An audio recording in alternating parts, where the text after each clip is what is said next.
Okay, questions?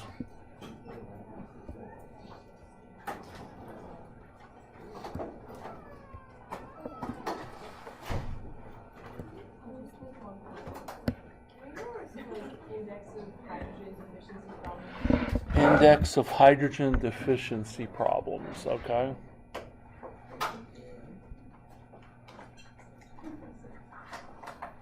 Any others?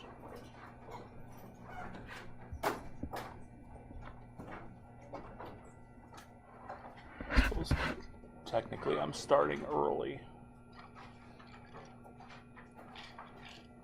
Okay. So, this is going to become more important next semester, particularly in lab, but you can get a lot of information. You can get a lot of information from just the molecular formula of the molecule. And so if you have a molecular formula, the way it works is that if I had just methane, it's C1H4. And so what that means is, and ethane would be C2H6. So if you think about an ethane, you've got two carbons with three hydrogens around each of the two carbons. You can draw out for alkanes, you can draw the formula of CnH2n plus 2. And so that formula will fit any molecule that has only carbon-carbon single bonds. And this is what's called a saturated molecule. So what that means is, the 2n plus 2 is the maximum number of hydrogens you can have per carbon. And so that's where the saturated term comes from. Anytime you put a ring or a multiple bond, a pi bond in the system, you're going to lose a maximum. You're going to lose off that maximum 2 hydrogens. So if you think about cyclohexane has 6 carbons, and each of those carbons has 2 hydrogens, so it has a maximum of, or it has 12 hydrogens. So this formula then for the ring is CnH2n, and you can see that you've lost 2 carbons off the maximum. So technically a ring is not saturated. And the same thing would be true if we had a double bond. So if we had a CH3 CH with a CH2 on it, that would be a C3, and then you would have 4 plus 2 is 6. You would have C3H6, which again would fit the CnH2n formula. So we've lost the maximum. We've lost 2 hydrogens off the maximum. Okay. So any ring or double bond, you would lose 2 hydrogens off the maximum. If you have a triple bonds are worth 2 multiple bonds. So in a triple bond, a simplest triple bond would be this, which would be C2H2, which is CnH2n minus 2.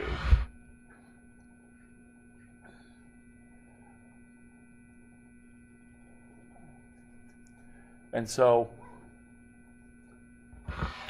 if you're looking at just carbons, hydrogens, halogens, and oxygens, there's a formula that you can use to calculate the number of what they call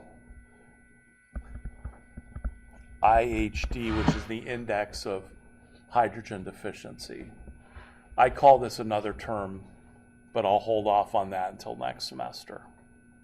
I call this the degrees of unsaturation, which I like better than index of hydrogen deficiency, because it tells you exactly what it is. But we'll leave that for next semester.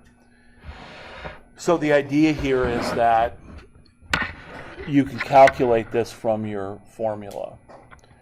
So I use a slightly different formula than the book uses. my IHD formula would be, I take the number of carbons minus 1/2 the number of hydrogens, and then add 1 onto it. That's the formula that I use.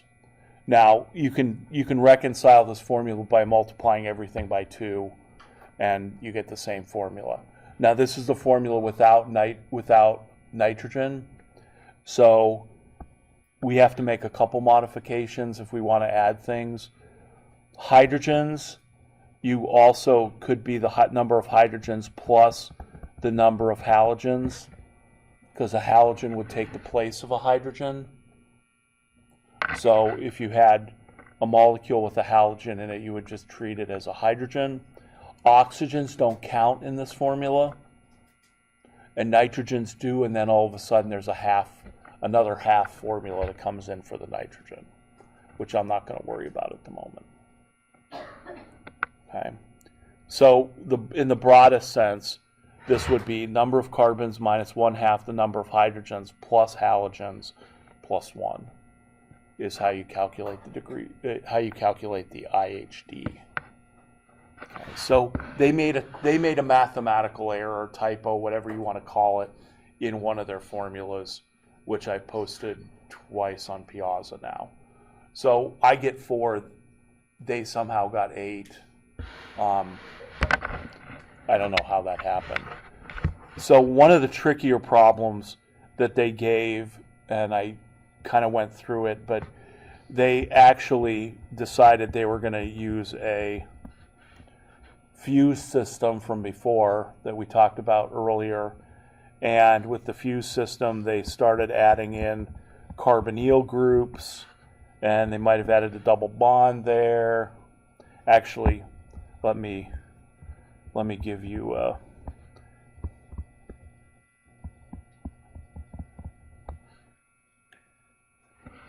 sort of real life molecule.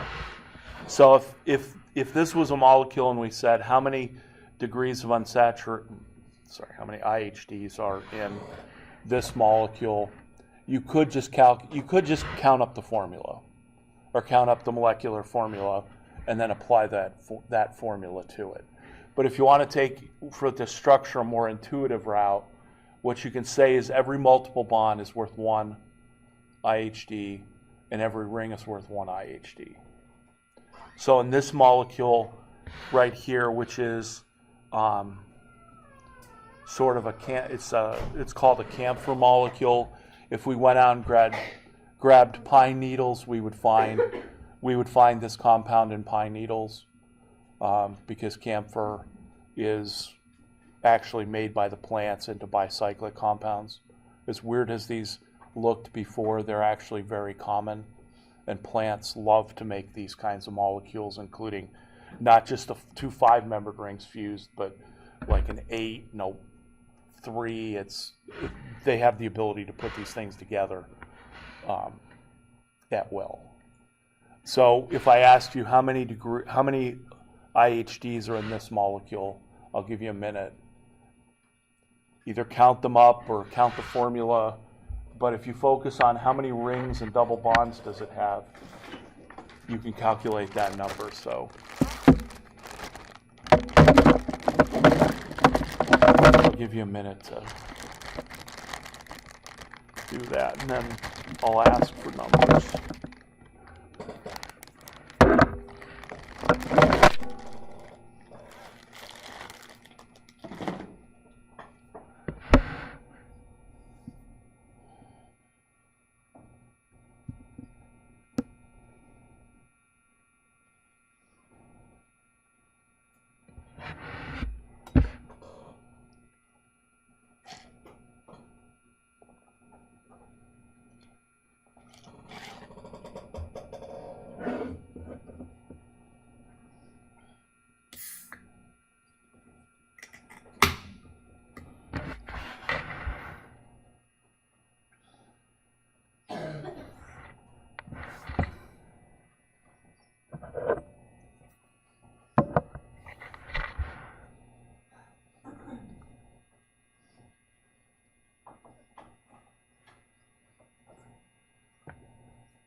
Do we have numbers?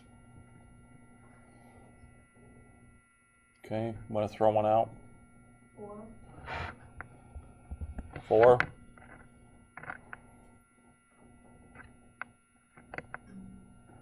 Any other numbers?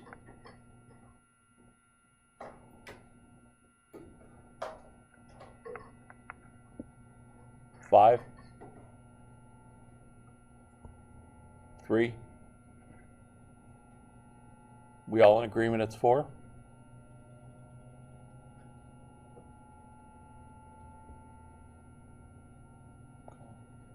You sure?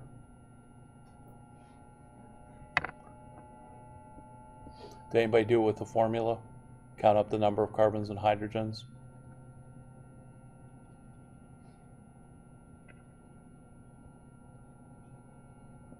Okay. So where's our 4 at? 1 is...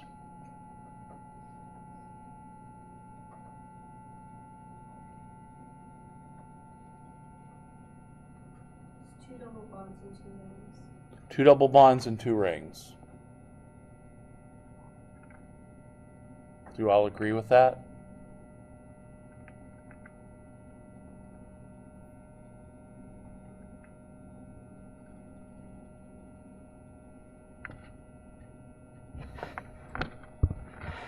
I don't know, I can't read anything here.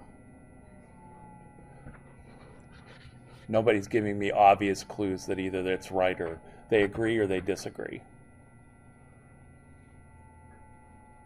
Do we agree? 2 double bonds, 2 rings? Yes? No? Anybody know? Okay. 2 double bonds, 1, 2. And then the ring, here would be 1 ring. And then where would the other ring be? The other ring would be, those would be on this side, so it would be 4. And if you're in doubt, you can always calculate. I had this as a C10H14O1 was what my formula is. What the formula I found was 10 carbons, 14 hydrogens, and an oxygen. Oxygen doesn't count, so in the formula it would be 10 carbons minus 14 over 2 plus 1, so that's 10 minus 7 plus 1, which is 3 plus 1, which is 4. So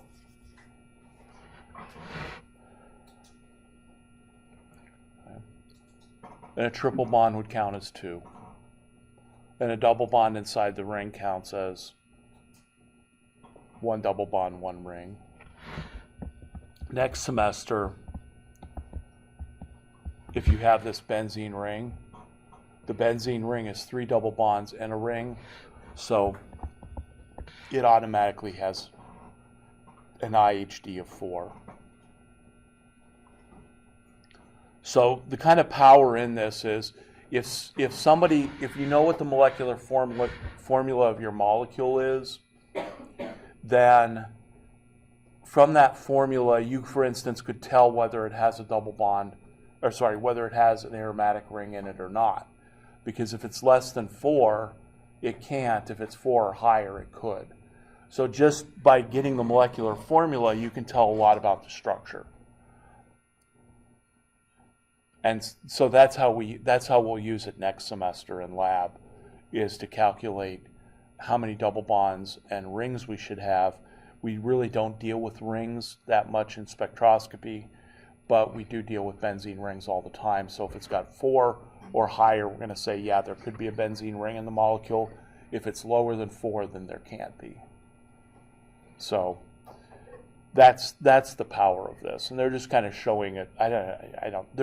They always foreshadow everything, but again, foreshadowing something that we're going to get to next January might be a little early, but that's what they're using it for.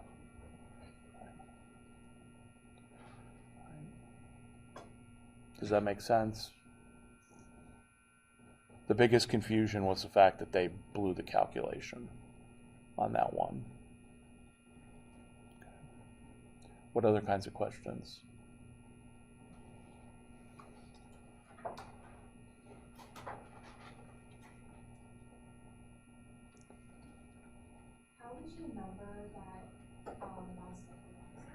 How would I number it? That's a good question.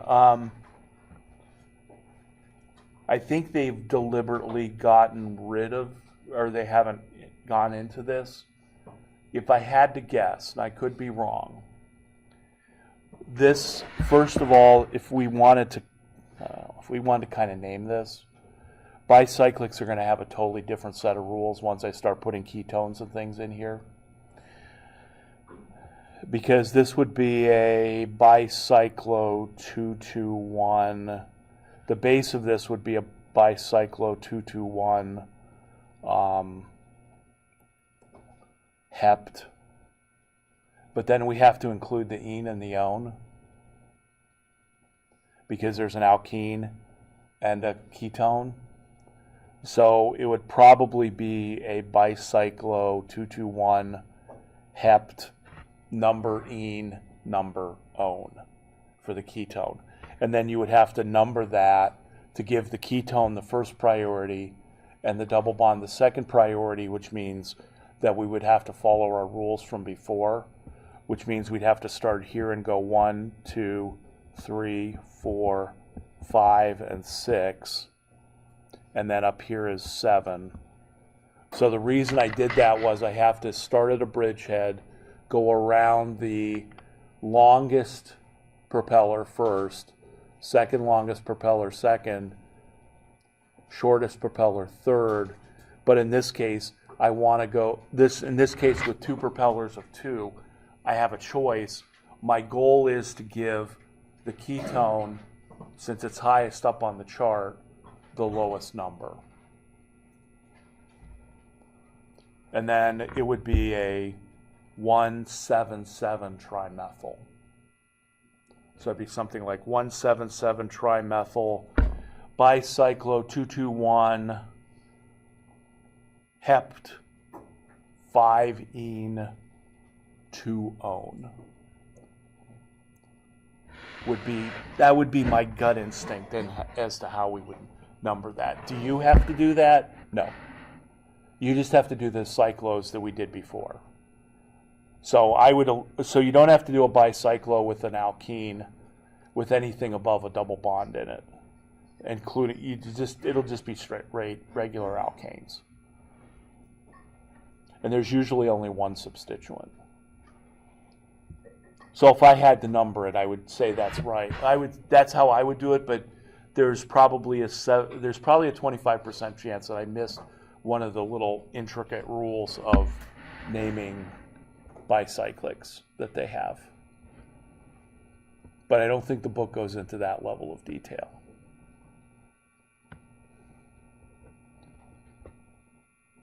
But that's why for each one of these, there's usually a peculiar set of rules that you have to follow. So for the bicyclics, that was the peculiar set of rules, that you've got a number from a bridgehead around the propellers in order of size. And esters have the peculiar numbering system that you start with the alcohol part and then work on the carboxylic acid part. And amines have their peculiar rule that you look at the nitrogen and look at the 3 groups, and the biggest group is the one that becomes the parent chain. And the other 2 groups become substituents. So every one of these functional groups has its own little peculiar rule.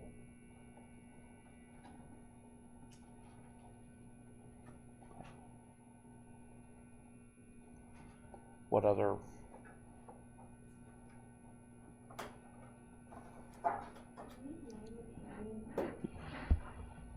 Kind of set that up to see. Amine. So let me make one. Let's make an amine. Let's make an amine.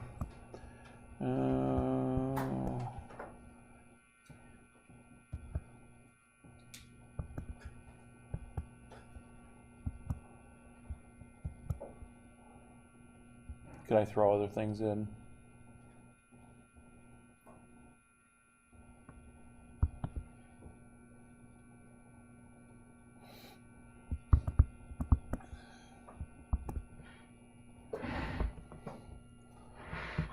We'll stop at that.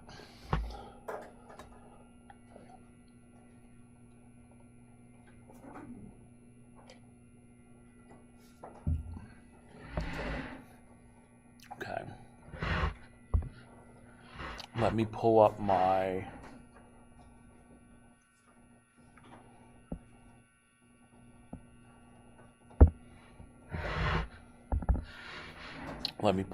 functional group chart, which I'm working on creating. Actually, I haven't started yet, but I'll have it for Friday. I'll put this together. So looking at this, what functional groups did I have? I've got an amine and a double bond. Those are the high priority groups.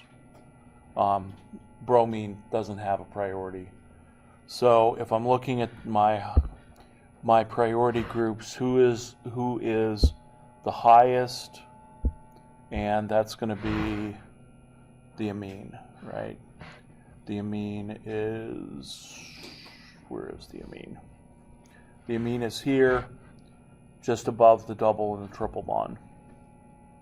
So when you have the amine,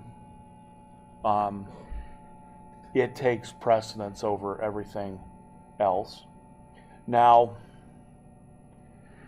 I don't know what these azamines and azanols and azolidines, I've never seen those used. So it's just amine. Imine, don't worry. Imine, I'm not going to put on that chart because an imine is something for next semester. So really we're talking about amine and amino. So if I was to, I would cross that out, and I will when I put together a comprehensive chart. So amine wins the highest priority in this group, which means then if it's the high priority group, we look at the nitrogen. The group that's attached to the nitrogen that is the most complicated, or basically the longest with the most carbons, becomes the parent chain. So that means that for this molecule, the parent chain is going to be this. That's going to be the parent chain. Okay. So we will deal with that parent chain the way we normally deal with parent chains. However, how do we deal with the nitrogen? Since the amine has the highest priority, it is going to come last in the name. It gets preference in the numbering scheme. But I have to now tell you that there's an ethyl group and an ethyl group and a methyl group attached to that nitrogen. And so normally when I attach a nitrogen, going too fast. Normally when I attach an alkyl group to a chain, I give it a number. In this case, the number is replaced by the letter N. So these two substituents, this becomes an N-ethyl group, and this one becomes an N-methyl group. Okay, so that tells me that there's an ethyl and a methyl attached to the nitrogen. Now, once I name these two substituents on the nitrogen, they go into the pool with all the other substituents in the parent chain. And so I'm going to put them in the list of alphabetized substituents. Since it's N hyphen, I'm alphabetizing on ethyl and methyl. So our rules about things that are hyphenated still comes into play. And if you view the nitrogen as a replacement for a number, you wouldn't alphabetize on it anyway. Okay. So two of the substituents then are going to be N-ethyl and methyl. So now I turn my attention to the parent chain. So I have to number the parent chain from the N closest to the high priority functional group, which in this case is the amine. And so in this case, I have 1, 2, 3, 4, or 1, 2, 3. If there was a tie, I would probably give this to the side with the double bond, because it would be next in line. But I'm not numbering this 1, 2, 3, 4, 5, and 6. I am not numbering that because of the double bond. I am numbering that because of the amine. And it just so happens that that gives the double bond the lowest number as well. Okay. So this is going to be a hex in terms of the parent name. Okay. Now remember, our parent name structure is total number of carbons followed by whether it's an alkane, alkene, or alkyne. Okay. If it's an alkane, this would be a hexane or a hexane. If there's a double or triple bond in the molecule, the number has to come before the ENE or the YNE. So total number of carbons. Now I turn my attention to there's a double bond here. Where is that double bond? At carbon 1. So this becomes a 1-ene. And whether the E is there or not on the ene is fine. So I've got a hex 1-ene. Now the final suffix is always for the amide. Sorry, for the amine, because it's for the highest priority group. So where is the amine located? At carbon 3. So the parent name of this molecule is going to be hex 1-ene 3-amine.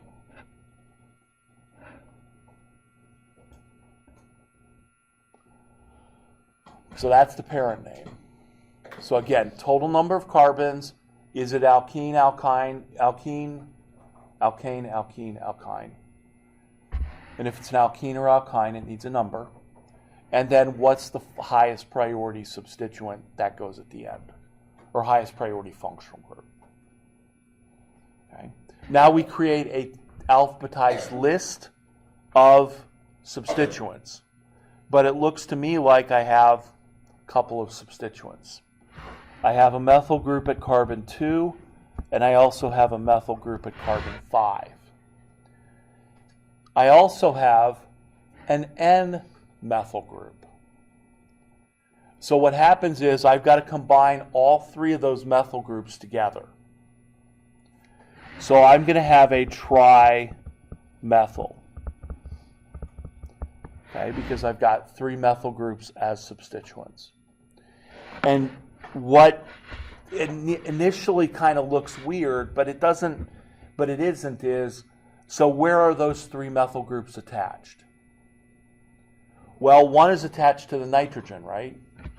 So N. And the other two are attached to carbon 2 and carbon 5.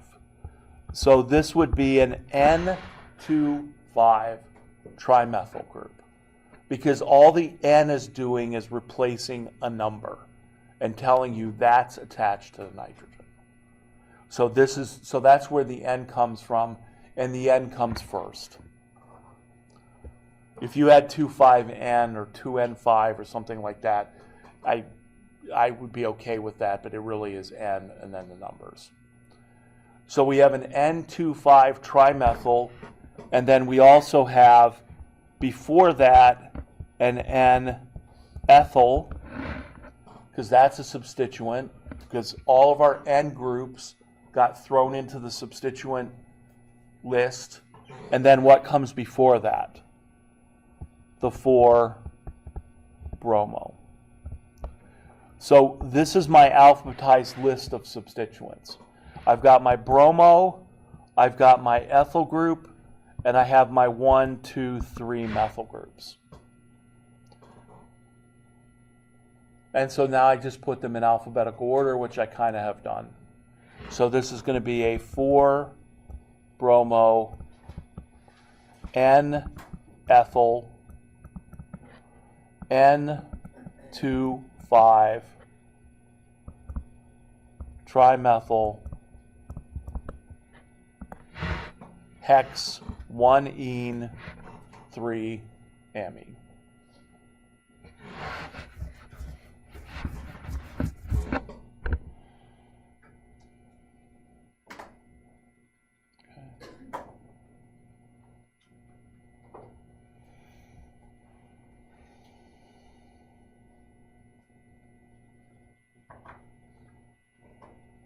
Now, no, you can go. Maybe you can see. I can see if I'm psychic as to what the next question might be. I was going to ask if we could do one with two repeating highest functional groups. Two repeating highest functional groups, sure. Two repeating highest functional groups. Do you have any particular functional group in mind? Carboxylic acid. Okay.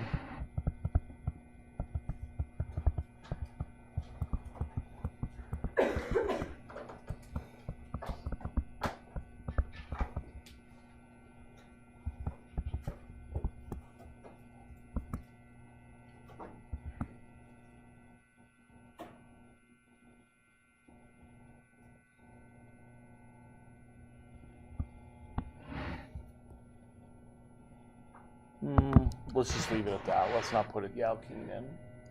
We could. Okay, so two repeating two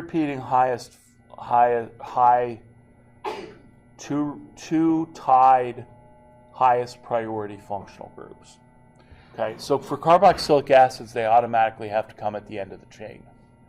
So if you have two carboxylic acids, that's going to define the carbon chain. And so in this case, the carbon chain is going to have to look, the longest carbon chain is going to have to look like that. Okay. So the question is, I automatically have to number from one of those two ends. So which one am I going to number from? And they're tied because they're both at the end of the chain. So I'm going to use tiebreakers. My tiebreakers would be if there was another higher priority functional group in there, like if there was a double bond, we would number from the end closest to that double bond. If there was an amine or an alcohol in there, we would number from the end closest to that, simply because the carboxylic acid groups have to come at the end. In this case, there's no higher priority functional group, so it's just a question of bromine versus ethyl. So which substituent number one do I encounter first?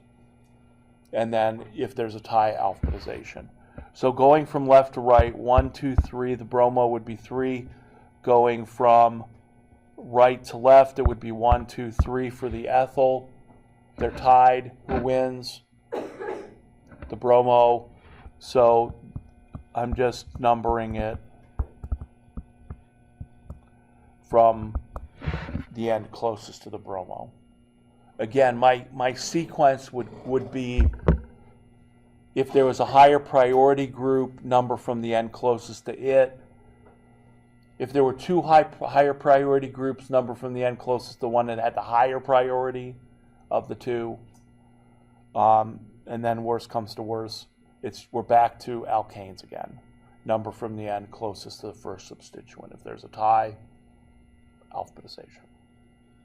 Okay. All right, so what do I have? Substituent-wise, I've got a 3 bromo and a 6 ethyl.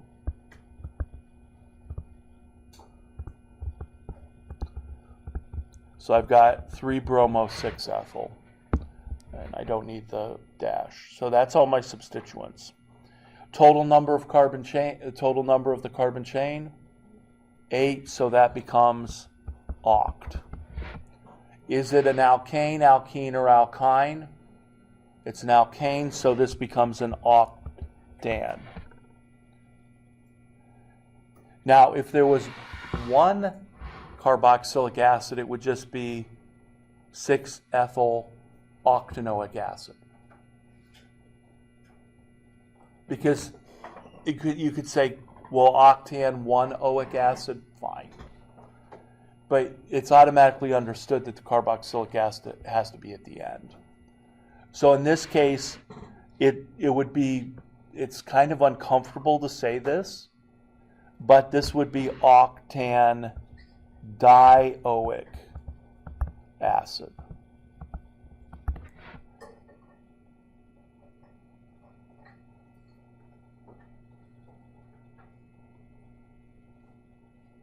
So in other words, if there's two functional groups, you just do di, tri, tetra, etc. to indicate how many there are. Now what's uncomfortable about this is there's no numbers for the oic acid. But there doesn't need to be numbers because by definition, the carboxylic acids have to occur at the end of the chain. So if that's making you queasy, we could just say it would be octan 1,8 dioic acid, but I think IUPAC would frown on that. But it would tell you exactly where the carboxylic acids are, but they have to be at the end. So that's how we would handle those. Now, those are kind of the exceptions because those have to occur at the end of the chain. If you had, let's say I had something like, and I think there was one that I wrote an answer to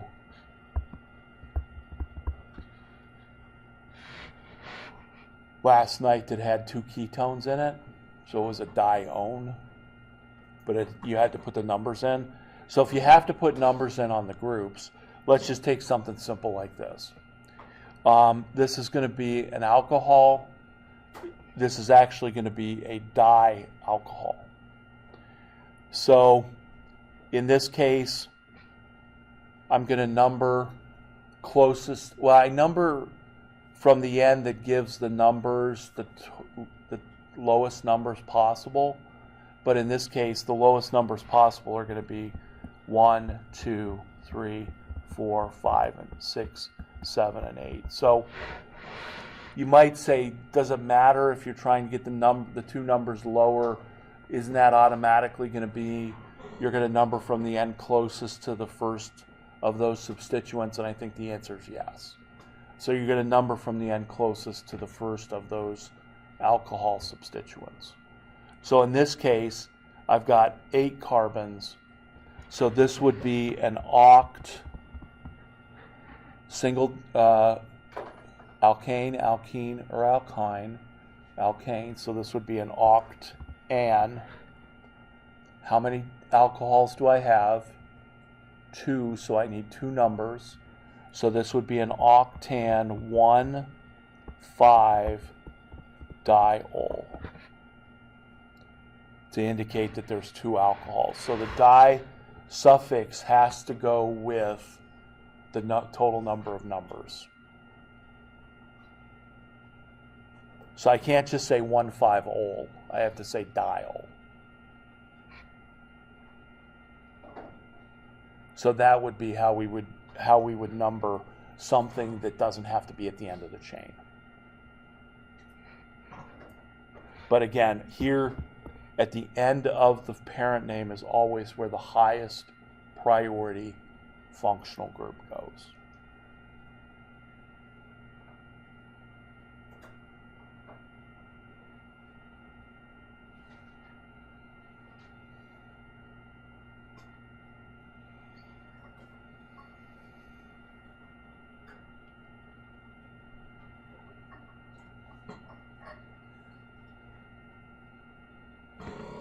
What else?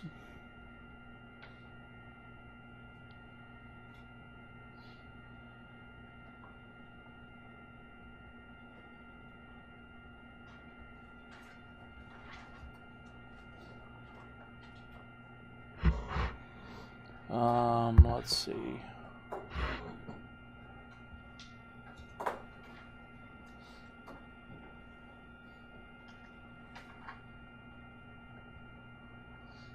Notice that there's E and Z issues in some of these names, and we haven't talked about E and Z. Potentially Friday would be a good time to talk about, or I could do it now. We can do that. We can jump into the E or Z. This one, so if I'm looking at this one, I'm like, that needs an E or Z in front of the name, and I don't see it. So there's a lot of typos in some of these problems. But let's take this one as an example. So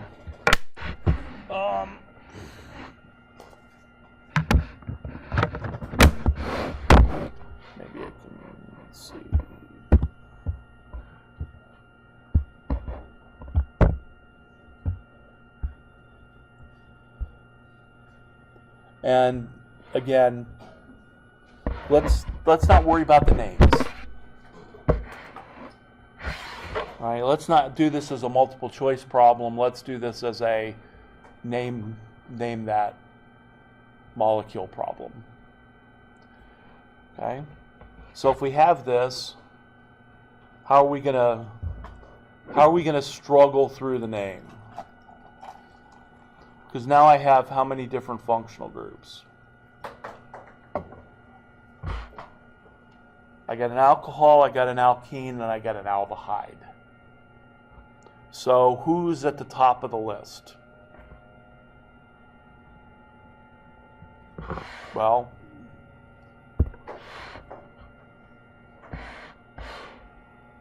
I have to look at my chart.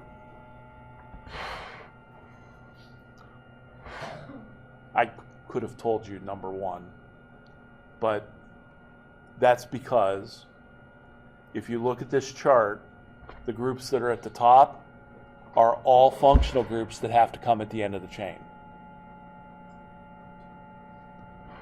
So your carboxylic acids, your esters, your amides, your aldehydes, they all have to come at the end of the chain, so they beat out double bonds and alcohols every day. So if you don't know that or don't remember that, then we look at the chart and we see aldehyde comes above alcohol, which comes above double bond. So our priority then goes to the aldehyde, which also then means when you look at this molecule, you have to recognize that this functional group is the aldehyde, the double bond, and the alcohol. So that's why it's important to know, or at least be able to look at your chart and recognize that this is an aldehyde functional group. So aldehyde gets the highest priority, then alcohol, then double bond. Okay? Ideally, we'd like to find the longest chain that contains all three of those functional groups in it. And if they're smart, they're giving you problems like that, because otherwise it's just going to be confusing. So it looks to me like this is the longest continuous carbon chain that contains all three of those.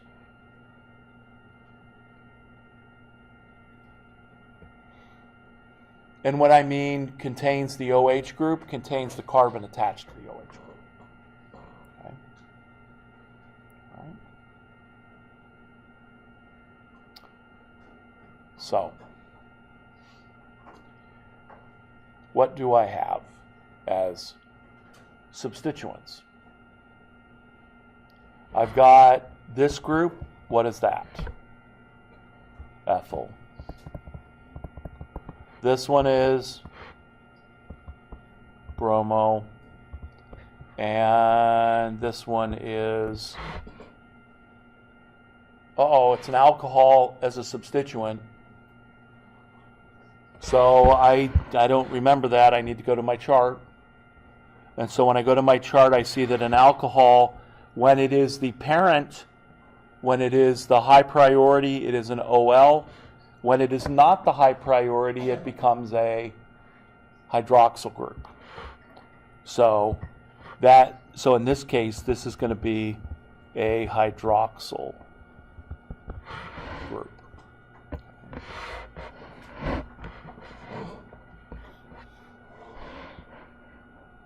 So we have to use the chart unless we memorize that. Right? And right now your head's probably going to burst. So that's how we use the chart. All right, so we've got a hydroxyl, a bromo, ethyl. Now we got a number. And we have an alkene in here. So we got a number. We number from the end closest to the highest priority functional group, which in this case is the aldehyde. Why? Because the aldehyde is at the end of the chain, so the IUPAC people said anything at the end of the chain gets priority. So carbon 1, carbon 2, carbon 3, carbon 4, and carbon 5. Okay.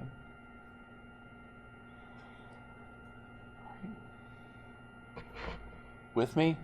If you're not, you gotta yell. Okay, so that's going to make the parent name of this molecule a pent alkane, or alkyne. Alkene, so that means the number has to come before the ene, and in this case it would be a 2. So this is a 2-ene. And then the suffix of the highest priority functional group, which in this case is an aldehyde. And so this would be an ene-al. By definition, aldehydes have to come at the end of the chain, so I don't need the 1. But if you wanted to say 2-ene, 1-al, okay, that's fine. So the parent name is a pent 2-ene-al. What happened to the alcohol? Once the alcohol is not the highest priority, it gets its name. That name gets tossed into the substituent bin. So it's treated then at that point like any other substituent. And we alphabetize on H. So in this case, what's going to come first? This is going to be a 4-bromo 3-ethyl 5-hydroxyl. Sorry. It's a hydroxyl group, but they leave the L off, so it's hydroxy group. Is that what the chart says? Yes, sorry. It's a hydroxyl group if I'm just talking about it by itself, not in the naming. So it's a hydroxy group. So 5-hydroxy penta 2-ene-al. What about the methyl group I missed? Illustrating that you got to get all your groups together. So fortunately, that's not going to mess up the alphabetization. I'm just going to add A to methyl. So do we have them all? Ethyl, yes. Hydroxy, yes. Bromo, yes. Methyl.